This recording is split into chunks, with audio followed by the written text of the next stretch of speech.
been lost. That's been actually, let's see. See, it's weird because there's sort of a reciprocal relation, which is it's been lost, but then you need to uncover it, right? So you're always in this interplay of being lost, being lost, and then also you're in this constant struggle to uncover it. Whereas, and it's not you that's doing it. I think that's crucial to say that for Heidegger, being is looking for itself in you. And right. That's one way of putting it, which sounds really screwy, but yeah, it does. But this is why is it Jean Marion, I think, who says this point that if you come up with a grammatical way of explaining the subject in Heidegger, it's genitive. You're the subject of being. You're its right. subject.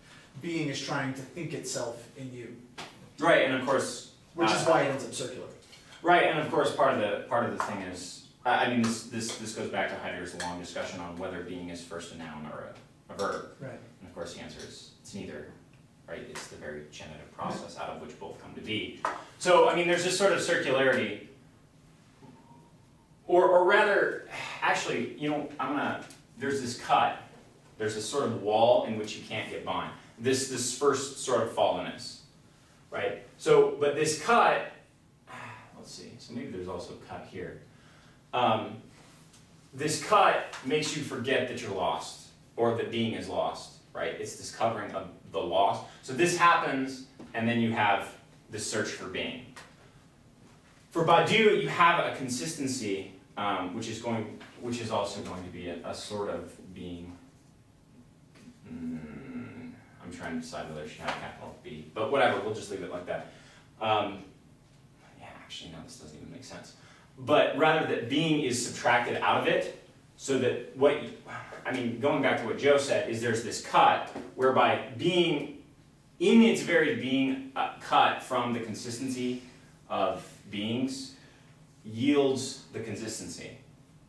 This very act of being withdrawn. So there's no, in a certain sense, there's nothing you need to do here, right? For Heidegger, you have to uncover being, right? It's not there, it's not present. But for this, the consistency already exists. You don't sit in a state of necessarily imbalance, right? This is the real problem with the natural multiple, is that, or the state, right? The state, the very fact that the state exists regulates and adds consistency to our very experience. So there's no particular immediate phenomenological reason to have to look for being. Because of the regulation of mathematics, it's all regular.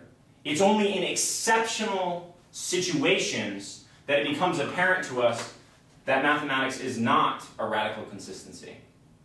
And these sorts of sites where it becomes clear to us that things are not consistent spurs us to a decision. And do you want to? I suppose I would just say I think that's the case for Heidegger as well, except that the event is automatic, I'll say, rather than rare. Because for Heidegger, that cut that leaves us lost. Was it the very fact that the event is to come rather than the event? Yeah, that's where I'm headed. Is that, I mean, in Heidegger, because I'm lost and I don't recognize the need, right? I'm inauthentic. I live in the they world, and so forth. So I don't recognize anything as well. The state, if you will, secures the situation for me, and I experience consistency. But whereas for Badiou, the event is aleatory, and who knows whether you'll ever experience an event or not. For Heidegger, anyone can or anyone should, because they at some point anticipate their own death. Right. And because it's an experience of one's own death, it's always, as you say, it's always deferred. So it's never an event I've actually gone through and now in fidelity to that unfold. It's always I realize this, that gives me the inconsistency of being, and now I'm always pining after my death and trying to figure out how to make sense of that while I'm dying. Right. So Heidegger gives you a fundamentally finite and hence Kantian subject, whereas Badiou is going to give us one that launches from this infinitely. Right. And again, so that's why you don't have to do anything, is because, right, my very inauthenticity is the thing that covers up. It covers up itself, right? The inauthentic is not necessarily a moral claim, but there is a certain element, right? It precedes the moral, but for Heidegger, I think there is a little bit of Oh, no question. a moral claim there, which is to say that to be authentic is to recognize my death, which is mine in my ownness, which is not to be which is indefinite and is not to be outstripped. Yeah. Well, once he gets to the 1940s, there's no question there's a moral side to it, because now it's go out, live in the mountains, and orient your house to the sun, light, and so forth, right? Well, and it's this, otherwise we're depleting the earth, and it becomes this eco-theology that emerges out of that. well, that and of course the inherent, the inherent humanity that is the core of the ideology that is known as National Socialism. Yeah. Gutenberg. Good old Heidegger, such a Nazi. Yes. I have no further comments, but I was going to propose that we move forward into meditation for it. Yes, we should. Acceptable. All right, now we get to the fun part. Meditation 12, the ontological schema of natural multiples and the non-existence of nature. So what we get is we get the concept of normality, which is basically transitive sets. And so for a normal set, it is the case that B is an element of A, therefore B is included in A. And it's important to note that this isn't. This is on page 139, and it'll go into 131 or 130 to 131. Sorry. So what's important to note is this is a little bit a difficulty some people have with Badiou. It's important to note where he's giving a theoretical inference and where he's giving an axiom, either an axiom or an ontological law of nature. Right? What he's saying is that as a matter of fact, if beta is an element of alpha, therefore beta is included in alpha for normal transitive sets. The definition of normality. Yeah, it's not for all sets. It's not, yeah, so that's the normal set. So this is the maximal formula of inclusion.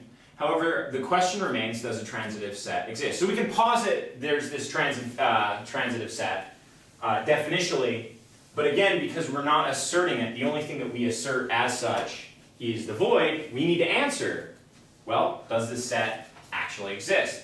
So he talks about the two, and the two exists as a transitive set because the first singleton contains both the universal void and then also the set of this void, such that the only things, right, the void and the set of the void are both included and belong to that first singleton, right? And everyone remembers the first singleton, which is has two objects, the void and the set of the void. Okay. So what we have then is we have this first two, and this is going to become important later. So then we go on natural multiples as ordinals. So this is where the argument comes, is that the void is unique and universal to the extent that it is in all sets, and so it is both a part and belongs, but it's only the name of the void, which means we'll see. It is also as a part included in the set of the void. Thus, it is a natural multiple. So this first singleton, right? It has one object, which is the void, that belongs to it. But then it also has one object which is included, which is the set of the void. But then also in that one, it's both included, just right there, it's included and belongs, right? So it is itself a transitive set, a normal set, because the void is both included and belongs to it, right? Because it belongs, because it's the set of the void, right? It's part. Okay, we're all solid on that. Okay, so from here then, we have that an ordinal is transitive, and that all of its elements are transitive, and that any element of an ordinal is also an ordinal. And then of course the reason that he gets into this is because if it both belongs and is presented, then everything in that ordinal also needs to belong to it, which entails that for that ordinal, everything in it must also belong to itself and be included in it, and so on and so forth.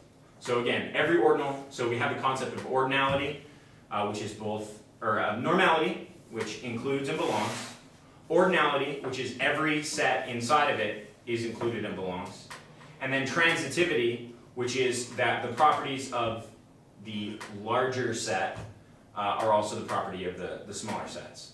So in this case, an ordinal is basically transitive normality. Okay?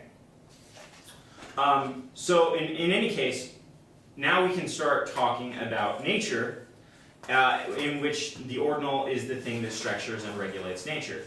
And of course the reason why is because this would normalize, right, every single set. So if there is a nature, it would have to be an ordinal, or set of ordinals, or something of that variety, because everything in it would have to be regulated, right? Everything in it would have to be regular for it to have the name of, to be worthy of the name of nature. So, I'm going to move on to 3, section 3, unless anyone has any introduction or objections. Okay. So, then we have the play of presentation in natural multiples or ordinals. So here we get the rigorous formulation of an ordinal, which I think is worth throwing on the board, if I'm not so exhausted that I can write it correctly.